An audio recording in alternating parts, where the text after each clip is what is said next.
Let's take a few and discuss magazine capacity, and is it the most important thing in regards to a rifle? So, first off, I don't want anybody to take this as me saying that you have to have a certain magazine capacity. I believe in freedom, and I think anybody should have the choice to have whatever standard capacity magazine they wish. That's just plain and simple. I'm very, very straightforward when it comes to the Second Amendment. The Second Amendment is written as it's written, and that's the way it is. But what I'm talking about is more if you're training yourself and aspiring to be a very well-rounded rifleman, should you worry a lot about magazine capacity? The answer basically is no, not really. One thing that you'll find though is as you get into different size magazines, that's going to affect how the rifle balances in your hands a little bit. And what I mean by that is a 20 rounder is going to be feel a lot different in your hands than a 40 rounder will. Obviously a 40 rounder is a little bit heavier and it can still balance well in the rifle, but you'll notice it. And you may actually prefer the 20 rounder in some instances, especially in regards to prone, or just as far as if fatigue is an issue when you're holding a rifle in a certain position, you may prefer that 20 rounder. I'll tell you right now, for me, 20 rounders, I like the old school 20 rounders because they're very unobtrusive, they're very lightweight, and 20 rounds for me is still a decent size capacity for a rifle. Now, with that said, 30 rounders are just as good, 40 rounders are just as good. If you want the 60 rounders, the drum mags, that's fine. But just make sure to realize that you want to make sure to keep your rifle well balanced, because that's really important, especially when you're doing positional shooting. You're going for consistent long-range shots from different positions. You want that consistency, and you'll find that if you don't have a good balanced rifle, your consistency is going to suffer, and you're going to fatigue really fast.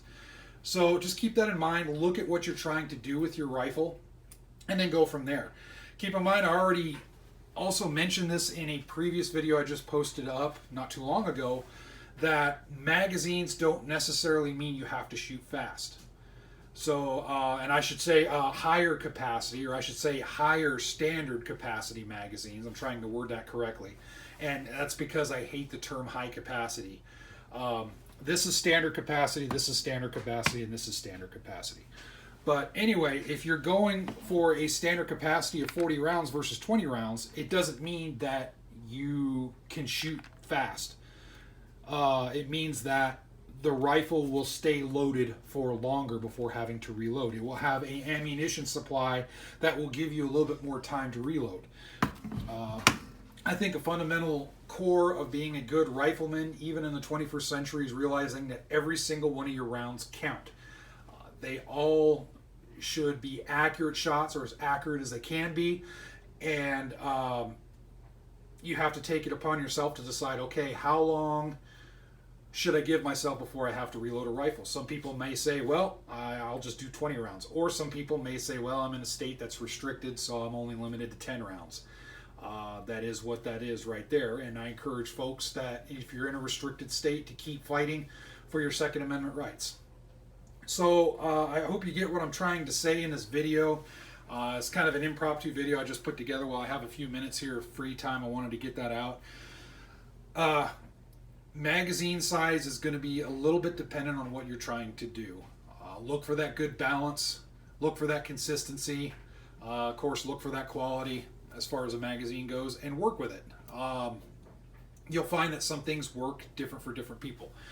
So anyway, that's enough yammering out of me. Thank you for listening, and I hope you guys are subscribing and sharing and commenting and all that good stuff. I like to see comments in my videos because I feel it's so important. I know I've said this so many times. I think it's really important to have good comments and opinions from different people on my videos, so that way whoever's watching can scroll down and see different people's opinions. They can weigh it. Maybe they like my opinion, but then maybe they see an opinion in the comment section that makes more sense to them. And that's the great thing. That's what I want people to get out of it. I want people to be well educated and be able to garner as much information as possible when they come to my videos. All right. Thanks a lot for watching. As always, stay safe and stay sane.